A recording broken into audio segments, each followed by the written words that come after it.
सुप्रिया, कहाँ हो तुम? ललिता देवी फोन रखते ही बेचैनी से चिल्लाई। घर में ही हूँ माँ। क्या हो गया? तुम इस तरह क्यों चीख रही हो? यही तो समस्या है कि तुम घर में रहकर भी नहीं रहती। पता नहीं कौन सी नई दुनिया बसा ली है तुमने। माँ, मुझे बहुत काम है, प्लीज थोड़ा धीरज रखो। 1 घंटे में आऊँगी। अभी तो मुझे सांस लेने तक की भी फुर्सत नहीं है। देखा, मैं कहती थी न। सुप्रिया तो घर में रहकर भी नहीं रहती। कई सप्ताह बीत जाते हैं हमें एक दूजे से बात किए बगैर। ललिता ने टीवी देखने में व्यस्त अपने पति, पुत्र व दूसरी पुत्री नीरजा से शिकायत की, पर किसी ने उनकी बात पर ध्यान नहीं दिया। मैं भी कुछ कह रही हूँ ना, कोई मेरी भी सुन ले। झुझलाकर उन्होंने टीवी बंद कर दिया। टीवी बंद करते ही भूचाल आ गया। क्या कर रही हो ललिता? मैं इतना महत्वपूर्ण कार्यक्रम देख रहा हूँ और तुमने आकर टीवी बंद कर दिया। मुश्किल से 10-15 मिनट के लिए टीवी देखता हूँ मैं, तुमसे वह भी सहन नहीं होता। उनके पति अपूर्ण भड़क उठे। और भी गम है जमाने में। ललिता बड़ी अदा से बोली, मैं शेर सुनने के मूड में नहीं हूँ। पहेलियाँ मत बुझाओ, रिमोट मुझे दो और जल्दी बताओ समस्या क्या है। उनके पुत्र प्रताप और पुत्री नीरजा ने जोर शोर से पिता की बात का समर्थन किया। तो पहले मेरी समस्या सुन लो, बाद में टीवी देख लेना। जल्दी कहो ना माँ। हमारे सीरियल की नायिका एक नए षड्यंत्र की तैयारी कर रही है, वह निकल जाएगा। नीरजा अधीरता से बोली, कभी अपने घर के सीरियल की भी चिंता कर लिया करो। पता है अभी किसका फोन था? ललिता ने नीरजा को आंख दिखाई। तेरी सरवरी मौसी का। यही बताने के लिए आपने टीवी बंद कर दिया? ये बताने के लिए नहीं बुद्धू, ये बताने के लिए कि उन्होंने क्या कहा। और टीवी तेरी मौसी से अधिक आवश्यक हो गया। ललिता देवी कुछ और बोलती उससे पहले ही सुप्रिया आ पहुंची। बोलो माँ, क्या हुआ जो आपने पूरा घर सिर पर उठा रखा है? मेरा कल आवश्यक प्रेजेंटेशन है, उसी की तैयारी कर रही थी, पर आपने बुलाया तो अपना काम छोड़कर आ गई। आ मेरे पास बैठ। तू ही मेरी रानी बेटी है और किसी को तो मेरी चिंता ही नहीं है। तेरी सरवरी मौसी का फोन आया था। वह कल अपने किसी परिचित को साथ लेकर यहाँ आ रहे हैं। वे उनके बेटे से तुझे मिलवाना चाहती हैं। कह रही थी कि रूप और गुण का ऐसा संयोग शायद ही कहीं मिले। वह मुझे आवश्यक पसंद आएगा। क्या हो गया है आप लोगों को? यदि आप यह सोचती हैं कि मैं चाय की रेड लेकर सिर पर पल्लू रखे शर्माती सकुचाती स्वयं को वर पक्ष के सम्मुख प्रस्तुत करूंगी तो भूल जाइए, मैं ऐसा कुछ नहीं करने वाली। मैं प्रेम रहित विवाह में विश्वास ही नहीं करती। सुप्रिया ने अपना निर्णय कुछ इस अंदाज में सुनाया कि सबके कान खड़े हो गए। किसी को न टीवी की चिंता रही, न अपने पसंद के कार्यक्रम की। सुप्रिया और प्रेम विवाह किसी को विश्वास ही नहीं हुआ। सदा अपनी पढ़ाई लिखाई में व्यस्त रहने वाली और सदैव हर परीक्षा में प्रथम रहने वाली सुप्रिया प्रेम विवाह की बात भी करेगी, ऐसा तो उनमें से किसी ने स्वयं में भी नहीं सोचा था। कोई है क्या? अपूर्व, नीरजा और प्रताप ने समवेत स्वर में पूछा। कोई है क्या मतलब है? सुप्रिया ने प्रश्न के उत्तर में प्रश्न ही पूछ लिया। मतलब यह है दीदी की प्रेम विवाह के लिए एक आदत प्रेमी की भी आवश्यकता पड़ती है। हम सब यही जानने का यत्न कर रहे थे कि आपने किसी को चुन रखा है क्या, या शायद आप किसी के प्रेम में अखंड डूबी हुई हैं और हमें पता तक नहीं। नीरजा हर एक शब्द पर जोर देकर बोली, जी नहीं, किसी को नहीं चुना है, अभी तक समय ही नहीं मिला, पर जब विवाह करना होगा तो समय भी निकाल लूंगी। सुप्रिया का उत्तर था, मुझे यही आशा थी। सुप्रिया प्यार के लिए समय निकाला नहीं जाता, अपने आप निकल जाता है। 26 की हो गई हो तुम, समय रेत की तरह हाथ से फिसलता जा रहा है। तुम सबसे बड़ी हो, इसलिए नीरजा और प्रताप का विवाह भी रुका हुआ है। ललिता बेचैन स्वर में बोली, माँ, मेरे लिए इन दोनों का विवाह रोकने की क्या आवश्यकता है? दोनों ने अपने जीवन साथी चुन रखे हैं, वे भला कब तक परीक्षा करेंगे? मुझे जब विवाह करना होगा कर लूंगी। कोई मेरी पसंद का नहीं मिला तो शायद मैं विवाह ही न करूं। सुप्रिया ने चुटकियों में ललिता की समस्या हल कर दी। यह तो मैं पहले भी कई बार सुन चुकी हूँ, पर तुम भी कान खोलकर सुन लो।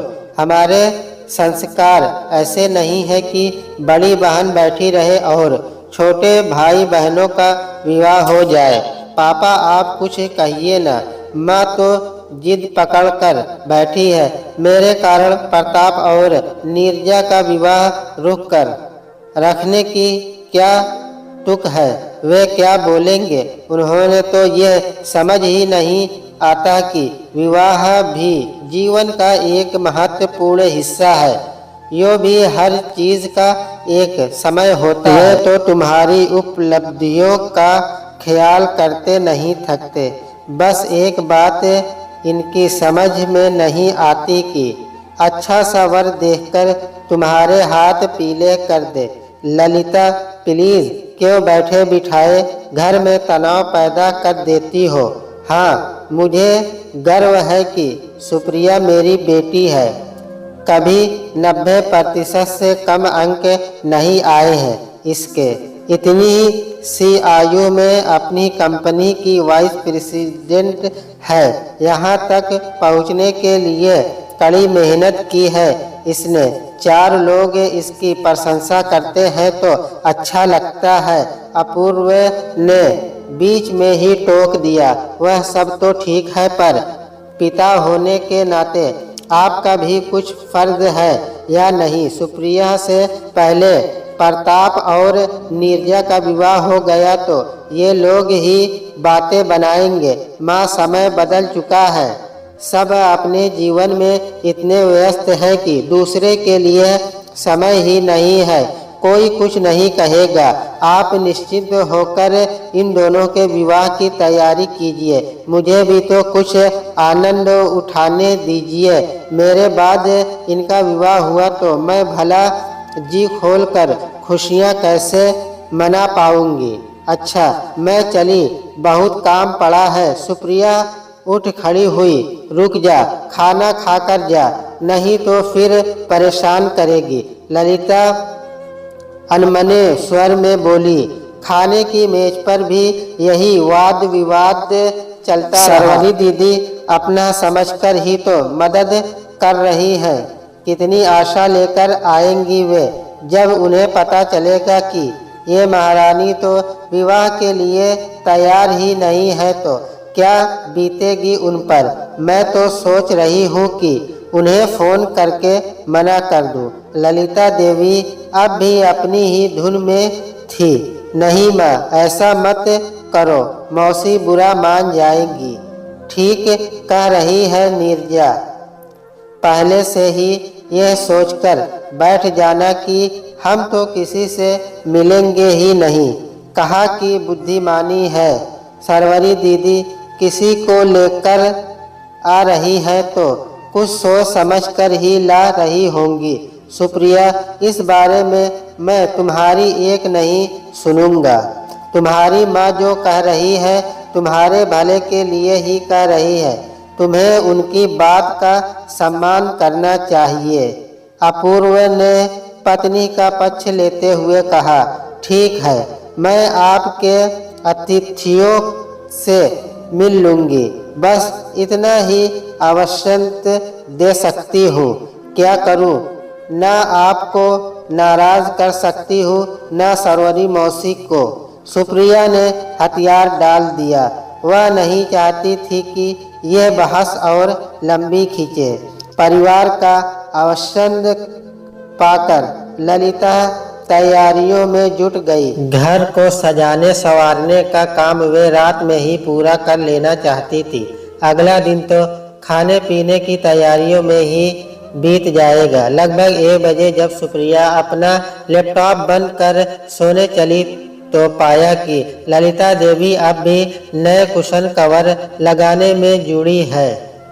माँ, कब तक लगी रहोगी? रात के 1 बज रहे हैं। पता नहीं क्यों दिन रात काम में जुड़ी रहती हो। कभी अपने स्वास्थ्य की भी चिंता कर लिया करो। सुप्रिया बड़े प्यार से उन्हें पकड़कर शयन कक्ष में ले गई। ललिता मुस्कुरा कर रह गई। बात तो सच थी। 3 युवा संतानों की माँ होते हुए भी घर के काम में वही जुड़ी रहती थी। कभी कभी अपूर्व उनका हाथ बटा देते थे, अन्यथा उन्हें अपनी काम वाली बाई आशा का ही सहारा था। उसके नाज नखड़े वे केवल इसलिए सह लेती थी कि वह काम धंधे में उनका हाथ बटाने में कभी आनाकानी नहीं करती थी। पर आज सुप्रिया ने उनके प्रति चिंता जताई तो उन्हें अच्छा लगा। कम से कम उनके बारे में सोचती तो है सुप्रिया। क्या पता घर के अन्य सदस्य भी उनकी चिंता करते हो या शायद न करते हो, कौन जाने। बचपन में सुप्रिया दौड़ दौड़ कर उनका हाथ बटाती थी, पर उन्होंने ही पढ़ाई में ध्यान देने का अलावा देकर उसे ऐसा करने से रोक दिया। अगले दिन ऑफिस जाते समय ललिता ने सुप्रिया को समझा दिया था। समय रहते ही घर लौट आए, फिर भी उनका दिल धड़क रहा था। क्या पता कहीं कुछ गड़बड़ हो गई तो। नीरजा को उन्होंने सुप्रिया को समय से घर लाने और तैयार करने का काम सौंप रखा था। अपूर्व अपने ऑफिस चले गए थे और तीनों बच्चे अपने अपने काम पर। सभी लगभग तभी घर लौटने वाले थे जब मेहमान के आने का कार्यक्रम था। जरा सी फुर्सत मिली तो सरवरी को फोन मिला लिया। उन्हें सुप्रिया के संबंध में सूचना देना तो आवश्यक था। बोल ललिता, कैसा चल रहा है सब कुछ? सारी तैयारी हो गई ना? सरवरी ने ललिता का स्वर सुनते ही प्रसन्न किया। कहा, दीदी कुछ भी ठीक नहीं है। सुप्रिया ने तो साफ कह दिया है कि वह प्रेम विवाह में विश्वास करती है। ऐसे में सारे ताम झाम का क्या अर्थ है? दीदी तू छोटी छोटी बातों से परेशान मत हुआ कर। सुप्रिया जैसा चाहती है वैसा ही होगा। सरवरी ने कच्ची गोलियां नहीं खेली है, मैं सब संभाल लूंगी।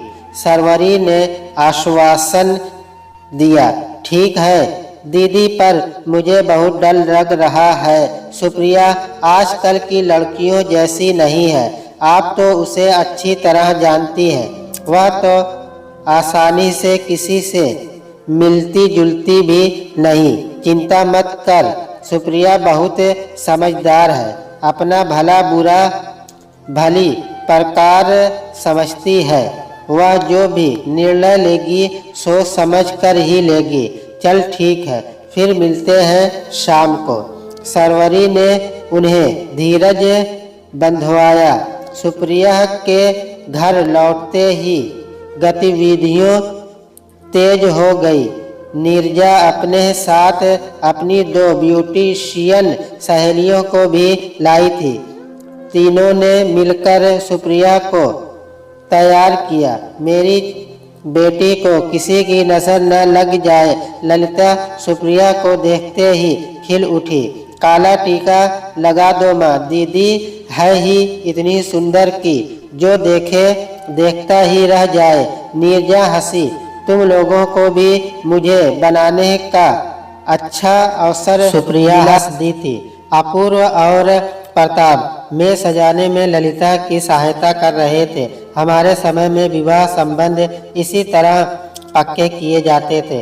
कई दिनों तक घर में उत्सव का सा वातावरण रहता था। अपूर्व प्रताप को समझा रहे थे कि तभी सबको हेलो हाय कहते हुए सरवरी का आगमन हुआ। उनके साथ ही एक युवक और उसके माता पिता भी थे। अपूर्व प्रताप और ललिता ने आगे बढ़कर उनका स्वागत किया।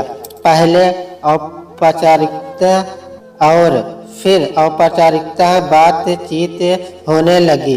दोनों ही पक्ष बढ़ चढ़कर अपनी संतानों का गुणगान करने लगे। शीघ्र ही ठंडे पेय प्रस्तुत किए गए। उधर सरवरी ललिता का हाथ बटाने उसके साथ चली गई। अब बताओ क्यों इतनी चिंता कर रही थी तू? दीदी सुप्रिया ने तो सुनते ही कह दिया कि वह तो प्रेम विवाह ही करेगी। माता पिता द्वारा तय किए विवाह में उसकी कोई रुचि नहीं है, उसने कहा। और तूने मान लिया। ये बच्चे हमें बताएंगे कि वे किस प्रकार का विवाह करेंगे। हमने क्या बिना प्रेम के ही विवाह कर लिया था? सच कहूँ तो मुझे तेरे जीजा जी से पहली नज़र में ही प्यार हो गया था। हमारा विवाह तो 6 माह बाद हुआ था। ठीक कह रही हो दीदी। मैं और अपूर्व तो माँ पापा से छिप छिप कर मिलते थे। आपको तो सब पता है। माँ को पता लगा तो कितना नाराज हुई थी। उस मिलने में भी कितना रोमांच था। आधे घंटे की भेंट के लिए मैं दिन भर तैयार रहती थी। वही तो हमारे प्यार में शालीनता थी जिसे आज की पीढ़ी चाह कर भी समझ नहीं सकती। वह सब छोड़ो ना दीदी, इस बारे में कभी बाद में बात करेंगे। सुप्रिया का क्या करे? अभी तो यह बताइए तू क्यों चिंता करती है? अब सब ठीक हो जाएगा। मैं वशिष्ठ और उसके माता पिता को लेकर वशिष्ठ और सुप्रिया एक दूसरे को भली प्रकार जानते हैं। याद है 3 वर्ष पहले सुप्रिया मेरे पास छुट्टियां मनाने आई थी। हाँ याद है। वही दोनों की मित्रता हुई थी जो बाद में घनिष्ठता में बदल गई। तुम चाहो तो इसे प्यार का नाम दे सकती हो। दोनों घंटों कंप्यूटर पर बातचीत करते थे। फिर अचानक न जाने क्या हुआ कि दोनों के बीच तनाव उत्पन्न हो गया। सुप्रिया को लगा कि वशिष्ठ उसे धोखा दे रहा है। हाय इतना कुछ हो गया और सुप्रिया ने मुझे हवा तक नहीं लगने दी। तुझे तो क्या, मुझे भी हवा नहीं लगने दी। ये नई पीढ़ी बहुत स्मार्ट है। मुझे तो अभीष्ट की माँ ने पूरी कहानी सुनाई। उन्हीं ने बताया कि अभीष्ट ने प्रण लिया है कि विवाह करेगा तो सुप्रिया से, नहीं तो जीवन भर कुंवारा रहेगा। मुझसे कहने लगे कि इस समस्या का हल आप ही निकाल सकती हैं। फिर क्या? मैंने बहुत सोचा क्या करूं क्या ना करूं। अभीष्ट को मैं बचपन से जानती हूं। हर से में सुप्रिया से 20 ही होगा। किसी तरह का कोई वयंत नहीं। ऐसे युवक आजकल मिलते कहाँ हैं। सुप्रिया को भी मैं भली प्रकार जानती हूँ। किसी से मिलने जुलने या प्रेम की पींगे बढ़ाने का समय ही कहाँ है उसके पास। वैसे भी अभीष्ट जैसा वर तो दिया लेकर ढूंढने से भी नहीं मिलेगा। यही सोचकर मैंने उसके परिवार को तुम सबसे मिलवाने का निर्णय लिया। मुझे पूरा विश्वास है कि वह मेरी बात नहीं टालेगी। काश ऐसा ही हो। मुझे तो यह सब सुनकर सुप्रिया की चिंता होने लगी है। यह तो बड़ी छिपी रुस्तम निकली। प्रताप और नीरजा ने मुझसे कभी कोई बात नहीं छिपाई। होता है, ऐसा भी होता है। मेरी छवि ने तो ऐन शादी के दिन बताया था। मुझे तो सब पता है कि कैसे हमने सारी बात संभाली थी। ऐसी बातों को दिल से नहीं लगाया करते। सरवरी ने समझाया। ललिता, क्या कर रही हो तुम? वहाँ सारे मेहमान प्रतीक्षा कर रहे हैं। अभी अपूर्व आ खड़े हुए। अभी आती हूँ। आप जाकर मेहमानों के पास बैठिए ना, ललिता ने अनुनय की। ललिता, तू जाकर सुप्रिया को ले आ, मैं मेहमानों के पास जाकर बैठती हूँ। सरवरी बोली तो ललिता सुप्रिया के कक्ष की ओर बढ़ गई। चल सुप्रिया, तेरे पापा और सरवरी मौसी तेरे प्रतीक्षा कर रहे हैं। क्या माँ मेरा तमाशा बना कर रख दिया है? मैं क्या कोई अजूबा हूँ जो सबके सामने मेरी नुमाइश करवा रही हो? अरे वाह, मन मन भावे मूड हिलावे। ललिता जी हंसी। तत्व पर्व क्या है आपका? सुप्रिया ने त्योरियां चढ़ा ली। लो, अब तात्पर्य भी मुझे ही समझाना पड़ेगा। सरवरी दीदी ने मुझे सब बतला दिया है। ड्राइंग रूम में चल, सब समझ में आ जाएगा। दीदी, माँ क्या कह रही है? मेरी समझ में तो कुछ नहीं आ रहा। नीरजा साक्षात प्रसन्नचित्त बनी खड़ी थी। धीरज से काम लो, सब समझ में आ जाएगा। चलो जल्दी, मेहमान प्रतीक्षा कर रहे हैं। ललिता अपनी ही धुन में बोली। अभीष्ट और उसके परिवार को देखकर सुप्रिया को अपनी आंखों पर विश्वास ही नहीं हुआ। सरवरी मौसी को तो जासूसी कंपनी खोज लेनी चाहिए। न जाने कैसे सब पता लगा लेती है। उसने सोचा, यह सब क्या है? यहाँ आने से पहले मुझे सूचित तो कर सकते थे। तनिक सा एकांत मिलते ही सुप्रिया ने अभीष्ट से शिकायत की। चकित करने का अधिकार क्या केवल तुम्हें है? याद नहीं कैसे बिना कहे सुने गायब हो गई थी तुम?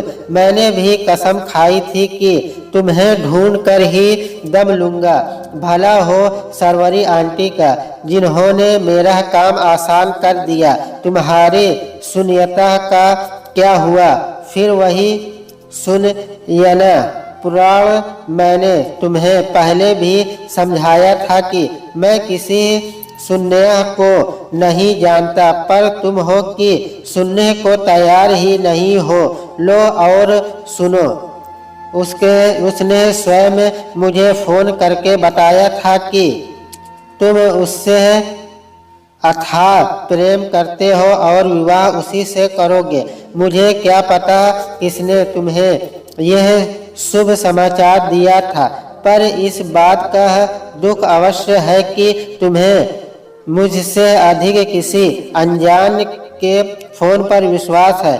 तुम मुझ पर झूठ बोलने का आरोप लगा रहे हो। मैंने उस फोन नंबर को संभाल कर रखा है जिससे मुझे पूरे 3 बार फोन आया था। ठीक है, फोन नंबर दो मुझे, हम दोनों बात करेंगे। हेलो। सुनिया फोन पर किसी युक्ति का स्वर सुनते ही अभीष्ट ने प्रसन्न किया था। हेलो अभीष्ट, कहो कहाँ तक पहुँची तुम्हारी प्रेम कहानी? उधर से खिलखिलाहट के साथ प्रसन्न किया गया। कौन ऋचा? तो ये तुम्हारी शरारत थी। तुम्ही ने सुप्रिया को सुनैना के नाम से फोन करके बगलाया था। क्या कह रहे हो? मैंने तो बस तुम्हारे कथना अनुसार तुम्हारे प्रेम की प्रतीक्षा ली थी। लगता है तुम्हारी बात ही सच थी। तुम दोनों को सचमुच एक दूसरे पर अटूट विश्वास है। विश्वास ही तो सच्चे प्रेम की नींव का पत्थर होता है।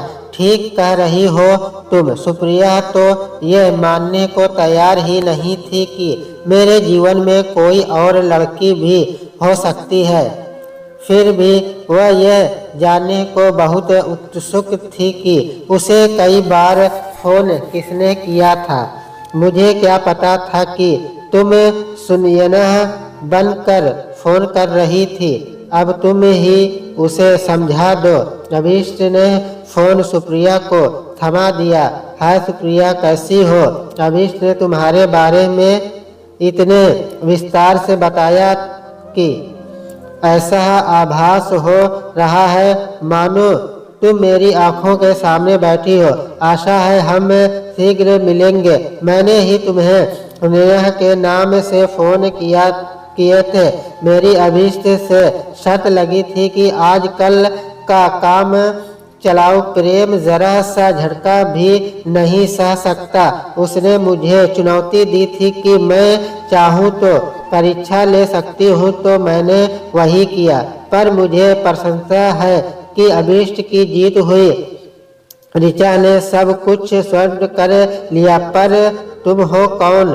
क्या अभीष्ट ने बताया नहीं अभी तक? मैं ऋचा, अभीष्ट के मामा जी की बेटी। हम दोनों भाई बहन कम मित्र अधिक हैं। नर्सरी से लेकर कॉलेज तक की पढ़ाई हम दोनों ने साथ की थी। पर विवाह करने में मैं अभीष्ट से आगे निकल गई। ऋचा हंसी। उसकी स्वस्थ निर्मल हंसी सीधे सुप्रिया के दिल में उतर गई। तुमसे बात करके बहुत अच्छा लगा ऋचा। आशा है हम शीघ्र ही मिलेंगे। बात समाप्त होते ही सुप्रिया ने सिर झुका लिया। उसकी आंखों से टप टप आंसू झरने लगे। अब क्या हुआ? अभीष्ट ने प्रश्न किया। मैं तो तुम्हारी परीक्षा में असफल हो गई अभीष्ट। मैंने तुम पर अविश्वास किया। ऐसा कुछ नहीं है सुप्रिया। मैं भी तुम्हारी जगह होता तो शायद ऐसा ही सोचता।